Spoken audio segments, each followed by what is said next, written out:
Okay, traveling on the London transport, like I said, is a complete different story when you go on the train. I've done the video when you travel on the bus, but when it comes to the train, is a different thing entirely. The most important thing again, to understand the station you're coming out from, because if you do not know the station you're coming out from, or if you get a little bit overexcited, the train takes you away to the final stop, and if you miss a train station, you would then have to wait maximum about 13 minutes for the next train, to catch again, or you then have to come on the bus to your destination. One thing with the train is that it has its own pros and cons. The most important thing is each of the train travels from different side to different side. This one is actually heading to Liverpool Street, and as you can see, because it's the early hours, it's quite a little bit longer in length, and that is exactly as the train is heading out. So if you miss the train,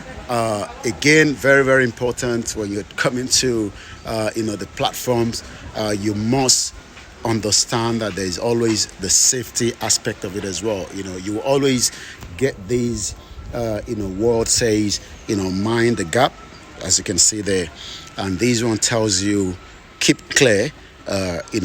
We've seen a lot of accident happening on the rail track as well, but it is your responsibility for the safety. So most times there are some train station when you come out of the overhead, which is this is what means overhead.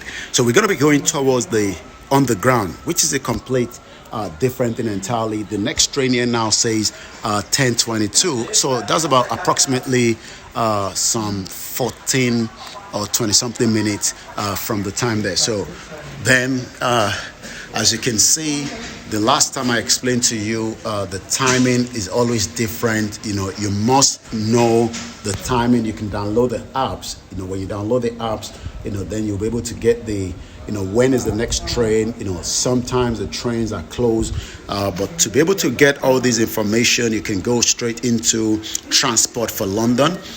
Every journey matters, as you can see there. Most important, download the TFL Go app. It gives you up to date, most of these as well. And the timing are different. Let's have a look at, if you're traveling from Seven Sisters, the first train leaves here at exactly 37 minutes past 5 a.m. And the last train, again, is 7 minutes past 11 p.m. That will be different during the weekend, probably maybe the same. I think on a Saturday, again, is 5:37. On a Sunday, that timing is changing, and that is 7:52. But one thing is, you would have to understand, at the beginning you will get confused, but with time, as long as you know what network train you're traveling from, I'm talking about the underground. This is called the Victoria Line, and when you come on the map, the Victoria Line, is one of the fastest line. There's a lot. This is the whole train network in London. So we are literally right there, Seven Sisters, and as you can see, is the London Underground Victoria Line. So, but with time, you need to understand, what part of London you're going to be living. You could be living in Ealing Broadway. You could be living in Hampshire. You could be living in Brixton. You could be living in Lower Sydenham. Every borough is different. New Addington. But one thing is, wherever you are staying in the country, you will be able to know when to move and what train network. We have different trains that operate.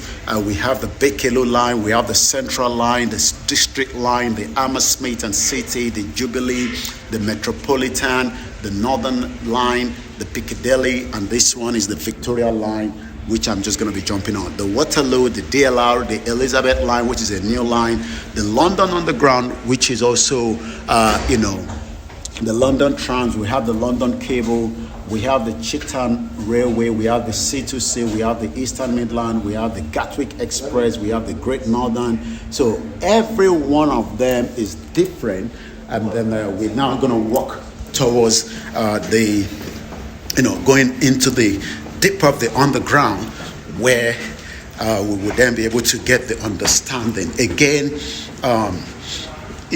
understanding the train network will make you travel fast. It's not cheap. It's quite a little bit more expensive than the bus pass. So if you're traveling on the bus, it's a little bit more cheaper. But if you're traveling on the train, it is a little bit more expensive, but it is quicker. So it cuts the journey a little bit much faster. Again, there's always signs, where are you heading to? As you can see there, it comes in alphabetical. So if you want to find out where you're traveling to, so if we say Abbey Road, you go to G2. So what you need to do, this is G, and then you look for 2, and then by the time you go a little bit further, you will be able to see Abbey Road. So if we go a little bit, somewhere around there, we should find Abbey Road, because it says G2. Let's see if we can find it. I'm still struggling to find it myself. G2, 1 minute. It could be a little bit confusing, but with time, you will get the message. So let me go again. Abbey Road, G2, Abbey Road. So G2, where's the Abbey? Yeah, that's it there, as you can see. So that is a way to find where you're heading to. So you always look for the alphabet. So as you can see, Abbey Road G2, and right there, that is Abbey Road G2. Let's take another one. So let's go East Croydon, that's E6. So you come down to E, and then you come all the way to 6. And then it will be somewhere around there as well, as you can see, East Croydon. So going towards the train, there's a lot of security. As you can see, you come all the way in there. Buying the ticket is either you're using your bus pass, but remember to always touch when you go in as well. Touching, we're able to identify, we're able to track, where you're traveling from, and then the exact fee that you're going to be paid. So without go a little bit further down, which then again, no e-scooter, the signs are there, to tell you. Always make sure you hold these. It is not very busy now, but every period, depending on the timing, the timing is different. As you can tell, it's just coming up to almost some 10 minutes past 10 a.m. That literally means that less people are not traveling at this particular time. So what you can see is that the timing determine the rush hour. If you're moving in the early hours of the morning, there are more people that are going to school. There are more people that are also traveling to work. And everybody's going different places. Some are returning back home from the late shift as well. But one thing is understanding where you are going, and then you can plan ahead. It's all about the planning, so you can tell this is, the Seven Sisters where we are, Finsbury Park, Highbury, King's Cross, and then further down is where the train itself is. There will always be train, so sometimes you got to be very careful so that you do not trip off. Because if you're trying to hear the sound of the train, if you're not catching that train, you will always get the next train. And the most important thing is never try, to, as you can see there. So this is a train. So, and then we get on the train, and right there and there, then again, understanding where you're traveling to, which is the key aspect of, this, information there. As you can see again, we've just joined from the Seven Sisters, which is right there. So you need to know where you are coming, and there's a lot of changes as well. Some of these changes are all different.